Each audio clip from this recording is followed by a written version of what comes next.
Have you ever wondered what it's like to work in this industry, the live entertainment industry, live music, live concerts, special events?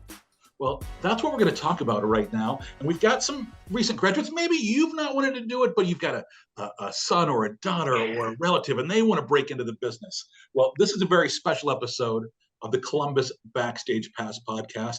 I'm your host, Dave the Arena Dude, giving you a VIP credential, taking you backstage to get the inside scoop on, everything happening, whether it's at the Schottenstein Center, Nationwide Arena, Merchant Auditorium, Ohio Stadium, and again today, it's all about breaking into the industry. This was an idea brought to me by Kate Pamplin. She's a senior at Ohio State, studying media entertainment.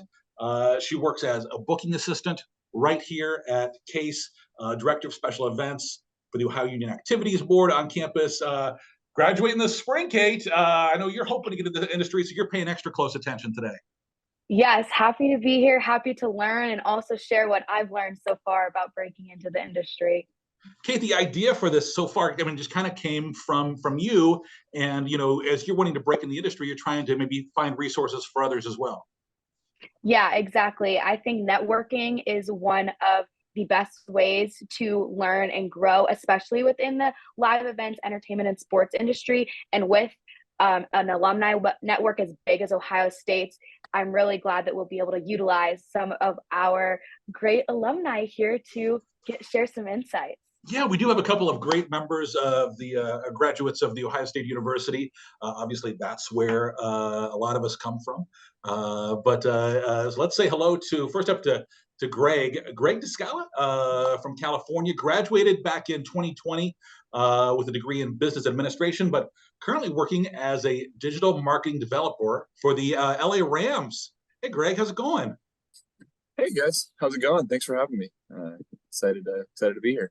Yeah, we're excited to talk to you. And also, Haley Hardigan came from NYC, but then spent some time at Ohio State, graduated in 2022 with strategic communications and environmental earth sciences, which of course leads her to working as a comedy touring assistant at United Talent Agency in Los Angeles. Thanks for getting up early, Haley. Oh, of course. I'm happy to be here. I'll do anything for Kate. We are glad to have you guys here. And first, let's just find out a little bit about your day job. So Greg, let's start with you. What is your job there with the Rams? Are you hanging out there at SoFi Stadium? No, actually, they have corporate offices up in Agora Hills, which is about an hour north of SoFi Stadium, which is kind of a pain in the butt for me, considering I live in South Orange County and got to drive. I hear that California traffic is awesome. Yeah. Hey, everybody should move here. We don't have enough people. No, but yeah, we on game days I'll be working at SoFi Stadium, but during the week and during the off season we'll be up at the corporate offices, and just as if any other job, just come in every day, get our job done. I work in the marketing department. I work for the email marketing team.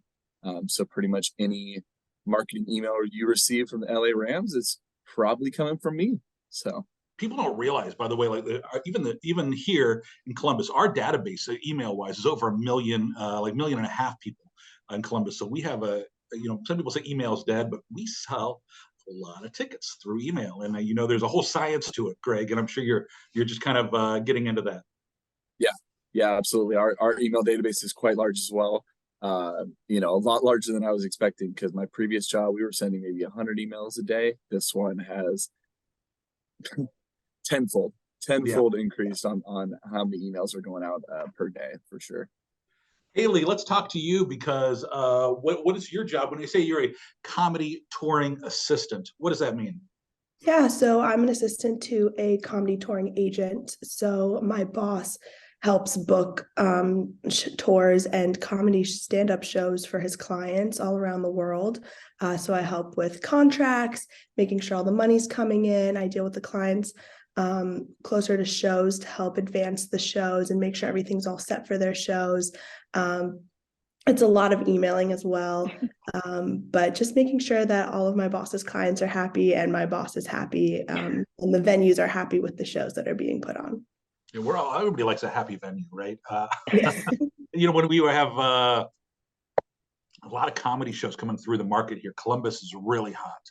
for comedy. We just had a capacity Adam Sandler show last week, and then Dave Chappelle on New Year's Eve was huge, and a lot of fun. Comedy is just a red hot thing.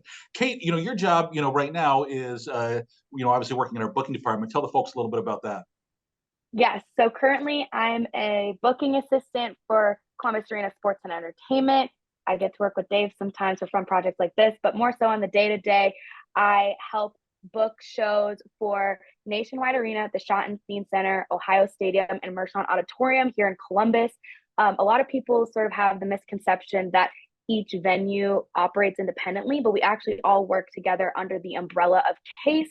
I do a lot of work similar to Haley, contracts, figuring out our schedules. I do help with settlement, so all the money parts the day of the event, and whatever else comes up. So fun stuff like this too. So much of this business is just whatever comes up, right? There is no typical day. I think that's something we've all learned. I want to talk to you each about what made you want to go into entertainment and sports. Haley, let's start with you, because you're studying environmental earth sciences. How do you end up in comedy touring? Talk to me about that. Yeah, this definitely wasn't the original goal. I came into school studying astronomy. Definitely wanted to go the STEM route for sure.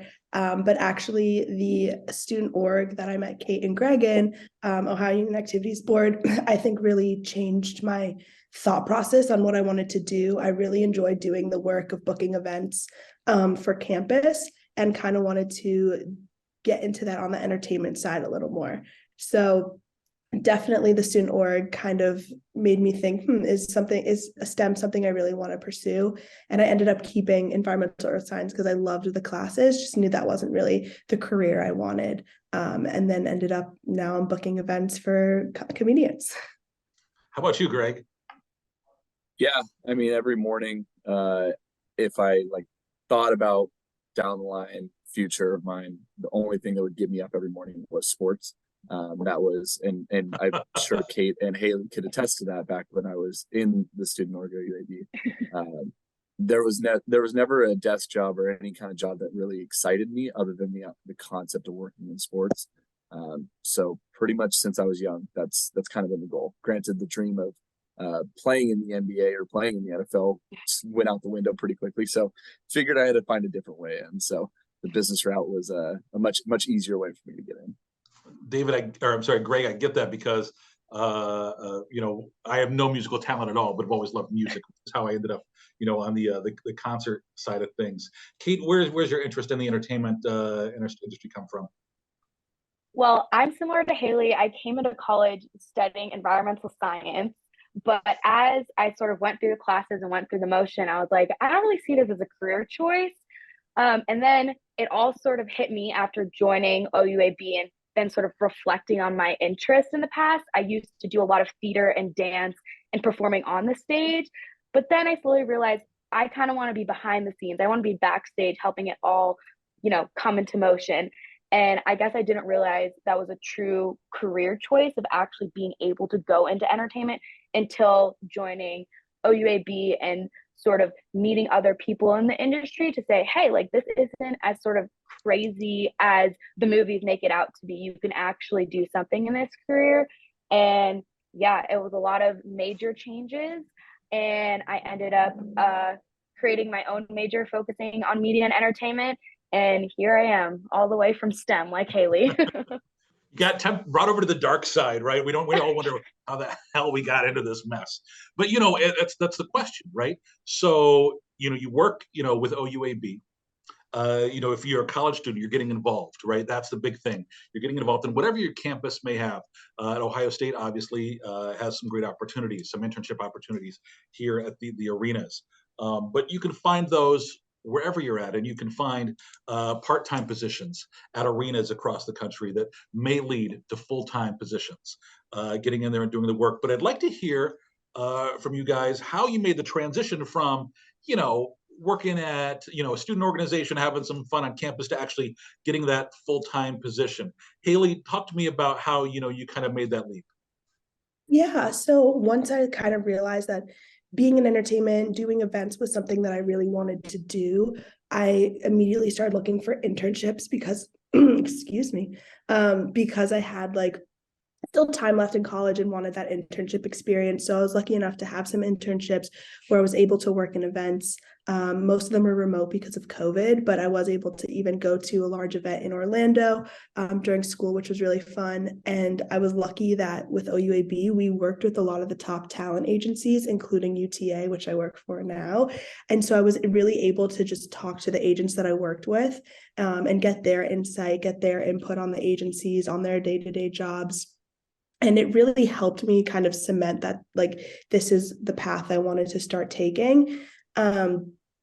And one of the agents at UTA was super helpful and definitely helped me prepare for my interviews. I talked to his assistant, and it was really helpful in that way. So just once I kind of realized, like, this is what I wanted to do, I was like, okay, like, let's keep the ball rolling and, like, let me talk to the people that I know and get their experiences and kind of make sure this is it. How about you, Greg? Yeah, it's interesting because sports are very hard sometimes to get internships or find internships. So you almost, especially when you're in college, kind of have to find volunteer opportunities more than you do even internships, because it's easier said than done. Just be like, oh, get a sports internship and you get your foot in the door. So during my time at Ohio State, I actually was a student manager for the football team for about 6 months. Only did like a little volunteer portion of it. And then my senior year that was cut short due to COVID, I was a practice player for the women's basketball team. Both of those unpaid, both of those just kind of volunteering your time and doing what you can to help out teams, which goes a long way, but also looks pretty good on the resume when trying to apply to these different bigger jobs that, again, you weren't getting paid, you were a full-time student, you were doing whatever you can to prove why you wanted to be in the industry. So I would say those two things, but then also too, shout out to Dr. Draper, a professor at Ohio State. He was a sports analytics professor of mine that really turned my love into, like, actually realizing I can make a career out of sports, as opposed to kind of getting down on, just not being able to acquire internships pretty much all throughout college. So yeah, definitely just getting involved. I know we joke about that at Ohio State all the time. Get involved, get involved, get involved. It's just volunteering and getting involved however you can. Yeah, I totally agree with that. And then once you're involved, that's I don't want to say the easy part, but that's the part that, once you get that, then you've got your chance to shine. Then you've got your chance to stand out. Then you've got a chance to, start building your reputation within this industry, which, while it seems pretty big, it's actually pretty small. I've got some great friends at UTA, and I've also got a lot of friends who work and help do marketing at SoFi Stadium. So people all it's a really small industry when it gets together. There's a lot of folks into it, a lot of chances to break into it, but you have really one chance to build your reputation, right? And to start with that.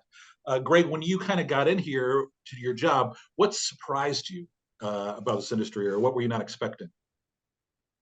To be honest, one thing that really expected me is that as many perks that come with sports, it's just like any other job.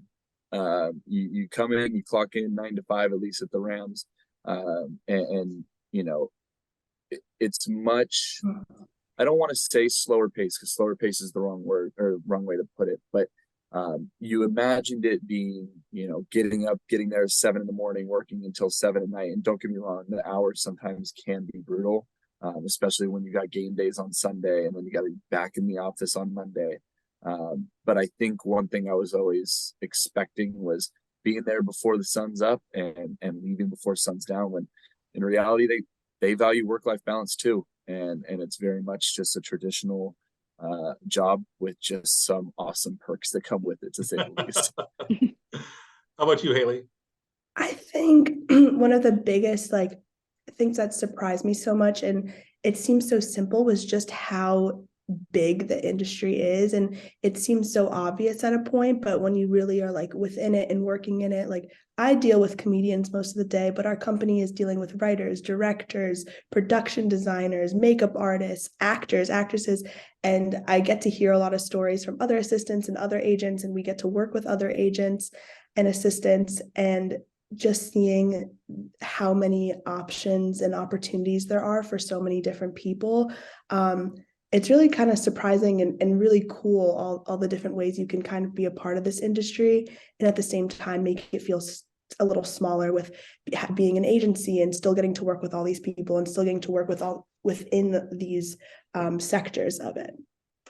You know that meme that was big a couple years ago of what my mom thinks I do, what my friends think I do, what I actually do, right? Yes. So what are some misconceptions, Haley, for you that your friends have about what your job is like?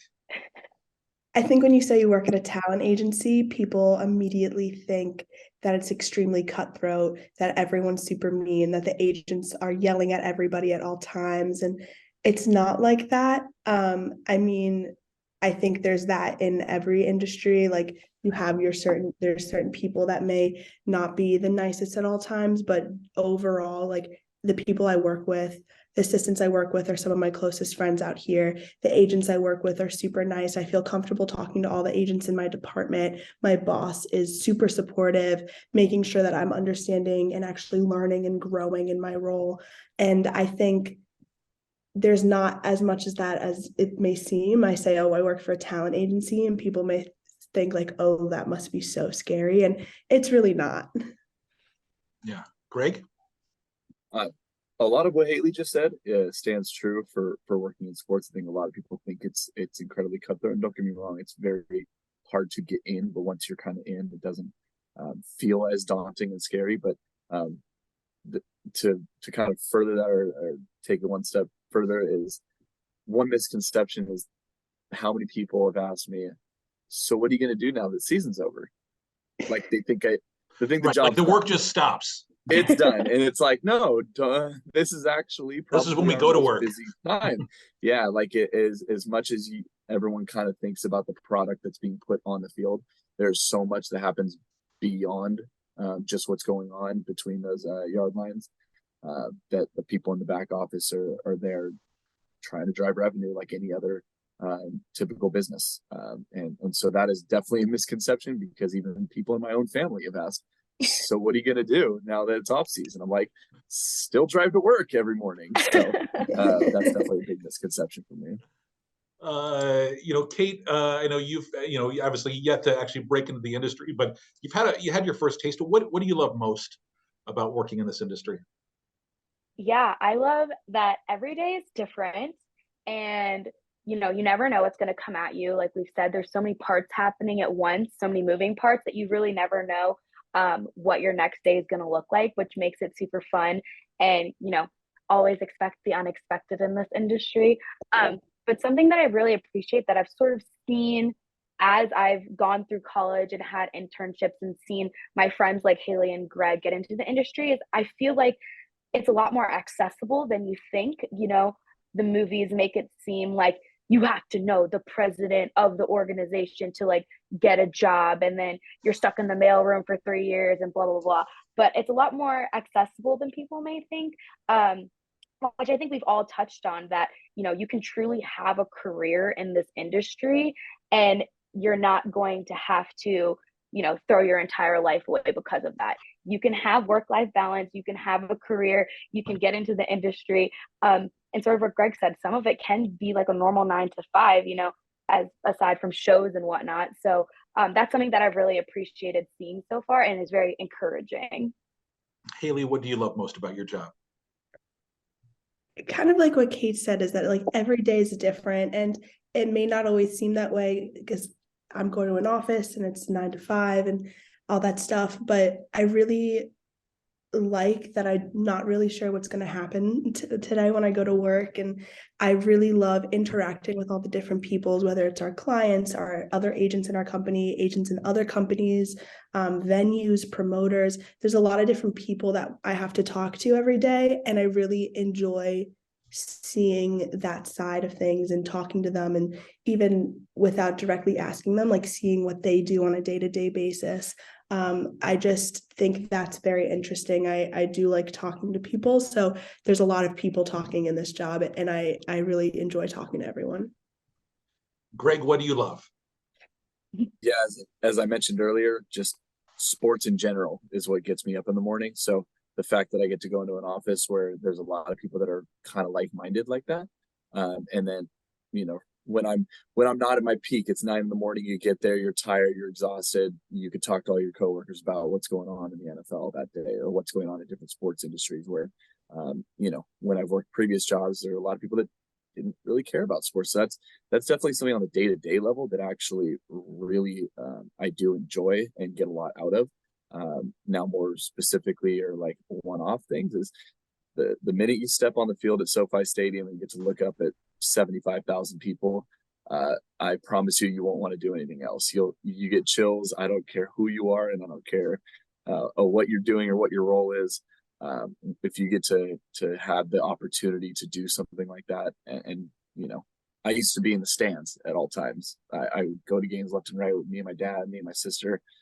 To be on the other side of things, trust me, it's something that I like. It's hard to even put into words and conceptualize because until you kind of experience it, and I did it quite a few times this year, it felt like the first time every single time, where it just was awesome to look up and see all the fans, see all the smiling faces, and knowing, wow, you kind of have a part in what joy you're bringing to the rest of the people out there.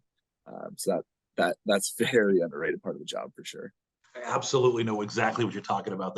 That feeling of being a part of the joy, right? When there's so much these days that is not joyful in the world. When you could be part of bringing positivity and give somebody their best day of the year, or maybe even one of their best days of their life, and just be a part of that. It's very fulfilling. All right, so we talked about the good side, right? But not everything is roses. Where I'm not showing up and partying with the rock stars. Most days I'm sitting at a desk answering emails, just like if I was working at a bank, right? So let me ask you this: what's something that I don't know, maybe you wish you knew before you got into the industry, or maybe your least favorite part of this? Because we have to be honest with people, right? It's not all roses. Not everything is awesome. Greg, what for you is something that maybe you wish was a little different, or maybe you knew before you got into the industry? Yeah, I knew this would be the case when coming into the industry. Now, would I like to potentially change it? Yeah, absolutely. But when you have 2 or 3 straight home games in a row, you're going in to work on Sunday and then coming back to work on Monday, working 5 straight days. All right, cool. You get Saturday off. There's got to be an email that goes out Saturday. Okay, cool. All right, Yep. we're back Yep. at SoFi on Sunday, and then we're back at the office again on Monday. So the season can become a grind just because you have your one day off a week that, when you like to just sit on your couch and do absolutely nothing, all your buddies are telling you, hey, let's go do this, do this, do this. And it's hard to tell people that you're just mentally, physically exhausted and starting to get worn out. So I think that's I knew what you're signing up for. You knew you're going to have to work on game days. You know all that, but you kind of forget, shoot, I'm going to be working 13 of the next 14 days or 20 of the next 21. That can weigh on you a little bit. Yeah, sure, absolutely. Haley? I think for me, it's a little similar. Every so often, there'll be a client show on a weekend or a late night, and something may need to get kind of settled out last minute, or needs to be figured out before the show happens that night. Or there's a show in a different country on a different time zone, and you have to wake up a little earlier to deal with it. And it's not as much as having to be at a whole football game for a day, but just kind of remembering those moments and being like, oh, my client needs this before the show. Let me make sure I wake up early tomorrow and can get that settled out while I wait for this information. Or I'm at dinner right now, I'm so sorry guys, give me 1 second, I just need to send out this email. And it's not for such a long term, and it doesn't happen a lot, but it's those little moments where you're like, ooh, I gotta make sure that happens, so the client's happy, the venue's happy, my boss is happy, making sure that everyone has what they need, even if it's outside of work hours. Yep. The show must go on and on. Yep. And on at all hours of the day. Yeah. Kate, how about you?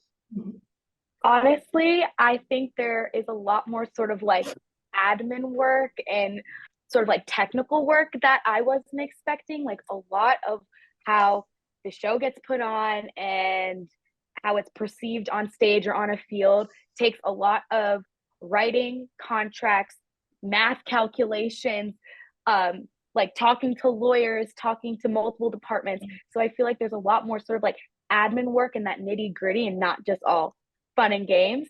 So I feel like that's definitely something that I sort of had a misconception about. It's not all just like, what can we do that's like fun for Adam Sandler this week? But it's a lot of sort of like, this needs to get approved by this person, this contract needs to get signed, someone needs to edit this piece of writing. So there's a lot more of sort of like administrative work that goes into it that I think people don't really realize. It's not just all, dancing and TikTok spectacular. videos. Yeah, right, exactly. Hey, check out our TikTok, by the way. You can see some of Kate's moves. Hey, so, before we wrap things up, thank you guys for your time and waking up early there on the West Coast to talk with us. But I wanted to ask you, kind of your one secret to success, right? If you have somebody who's listening today, and it's freshman year Greg or high school Haley, right? And they're listening to this podcast and they're thinking, gosh, I'm thinking about this, but what's your one key piece of advice for them? So your one, whether they're a future Buckeye or just anyone wanting to break into this industry, what is your little secret or piece of advice? Who would like to go first on this one? Go ahead. Nope, all you, Greg. Well, I think looking back to freshman year me, I thought it would be a lot easier to get into the industry right off the bat, and thinking, oh, I'm going to Ohio State, anything's possible, and that's true. And while that's true, it can get tough. And so the big thing I would tell a younger me is to not get discouraged. And if you care that much and you really do, keep on applying. I actually only even stumbled into my job, to be honest with you. It kind of comes out of nowhere. I sent out so many different applications to different teams all over the country, and finally one sticks. And that's all you really need. I was about 6 months away from going and potentially getting a teaching credential and being a high school teacher, as opposed to now working in sports. So the big advice I would give is just keep on trying and keep on putting feelers out there, keep on applying, keep on volunteering, whatever you can do. If you love it enough, keep working at it, because it will come. It's just a matter of time. Haley? I think mine is a little similar. When I was in college and high school and still today, I really like looking into the future and making plans and thinking long term. And that's really hard when you're in college and you aren't really sure what you want to do. So I would just say, just take it day by day. My cousin told me this once when I was like thinking about what I wanted to do post grad, whether go to graduate school, look for jobs, what kind of jobs did I want to move, like all these questions. And she was like, just take it day by day or like week by week. And it really kind of helped in the same way that like Greg said that this job kind of stumbled upon him. It kind of just stumbled upon me, where I wasn't even thinking about applying into a talent agency until this agent was like, hey, like maybe you want to do this, like I recommend it.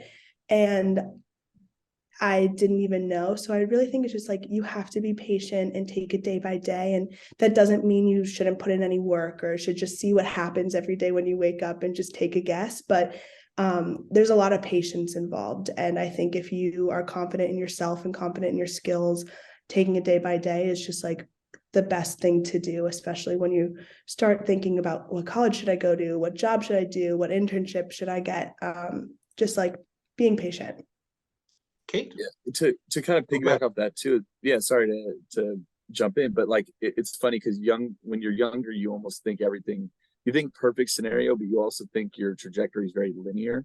Mm-hmm. It's far from that. It's so roundabout. It's so, granted, Haley and I pretty much graduated in the midst of COVID. Like you really don't know. You didn't have that planned. No, not at all. And it's just, you never know how it's gonna turn out. So it's hard to when you are younger, you imagine this perfect vision. Oh, I'm going to graduate. Oh, I'm going to be working for a sports team. Oh, I'm going to be on the football ops side of things. It's like it's not always sunshine and rainbows and that easy. So it's just keeping your head up and realizing that it's not going to be that it's going to be non-linear. But like Haley and I both kind of alluded to, as long as you keep looking, it'll find you. Can I add one more thing on top of that? Sorry. I remember graduating college and knowing at this point I knew I wanted to like kind of be in this industry. But at the time I had a lot of friends who wanted to be teachers, wanted to be lawyers, knew they were going to grad school in order to get another job. And in that, it made me very stressed out because I was like, well, my teacher friends know they're going to get a teacher job and go to grad school. My law school, my pre-law friends know they're going to go to law school. My friends that like want to be scientists know they're going to go to grad school and get their master's or whatever. And for me, it wasn't that. And Greg, I'm sure it wasn't that for you either.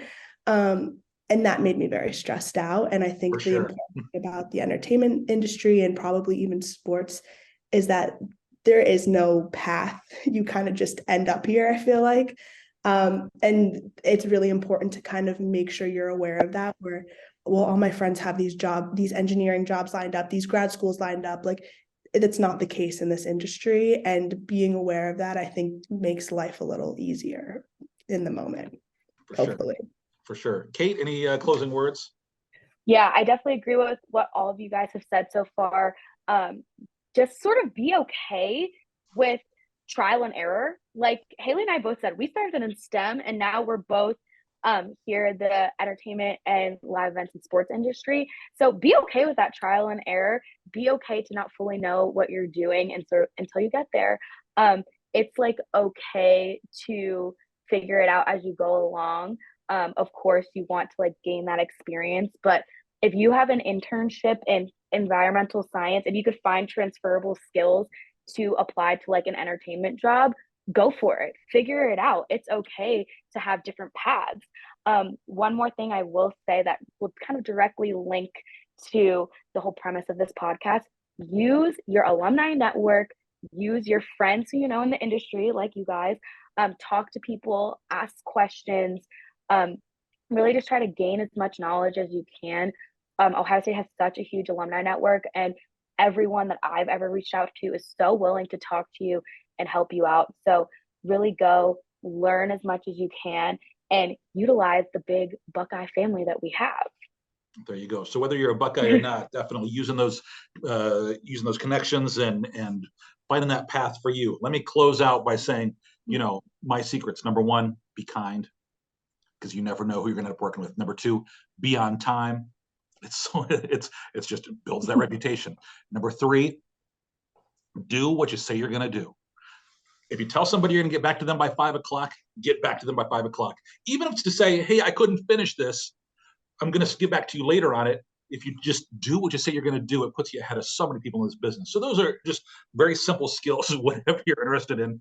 And last thing I'll throw in there is another podcast I do called Adventures in Venue Land.